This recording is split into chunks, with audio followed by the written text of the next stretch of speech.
I can recall growing up my grandfather owning a set of Newton balls. For those of you who don't understand what those are, they were five metallic balls held by strings, and the way it worked is you would pull one ball back and let it drop, and as it came down and collided into the rest of them, it would transfer that force through the balls to the other end, which would then raise and come back down and continue the process until eventually the force just dissipated or died out.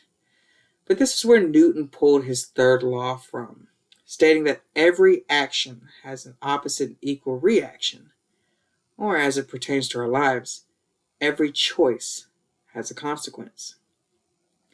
The psalmist understood this as he penned Psalm 1 to the post-exilic Israelites, trying to offer them the types of choices that they should and should not make in order to maintain their covenant relationship with Yahweh and to hopefully avoid another exile.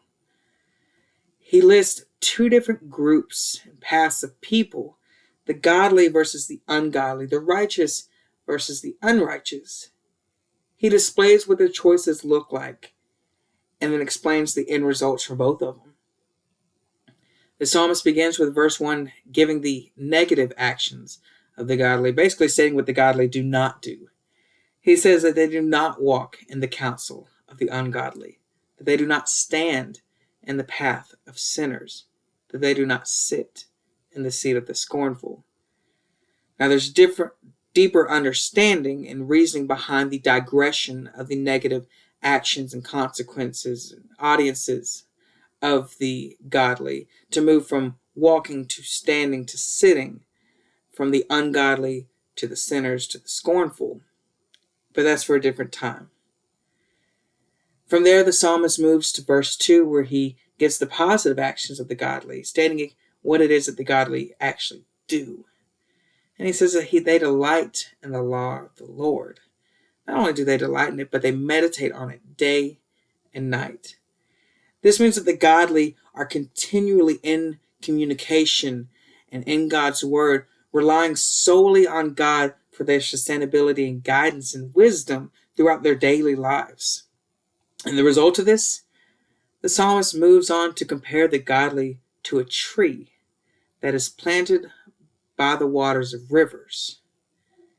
So in other words, this tree doesn't have to sit there and be far or reach its roots out far in order to obtain its nutrients. It is planted there by the source that gives it its life. And because it's by the source, it brings forth its fruit in its season, and its leaves never wither.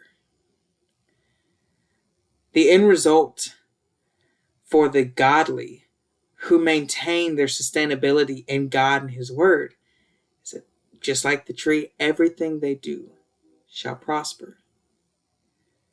The psalmist then moves the focus to the ungodly, painting an entirely different picture of their lives, comparing them to chaff that are just blown away with the wind. They have nothing to hold on or to hold to. They have no sustainability. They have no anchor.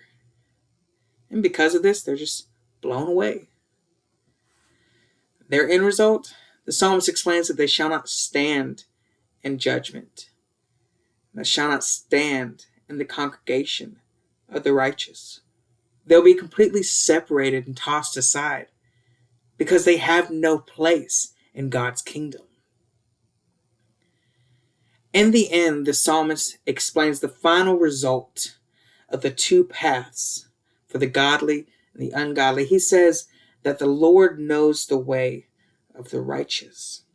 And it's not just this common concept of knowing that we think, to where I know that I'm going to make an A on my next test.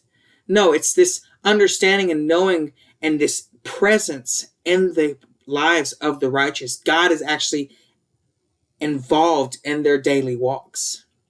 For the ungodly, the psalmist closes with saying that their way shall perish.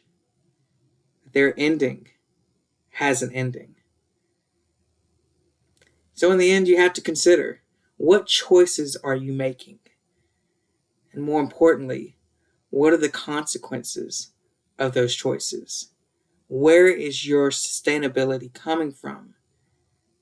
And are you going to be the tree that never withers or the chaff that's blown away?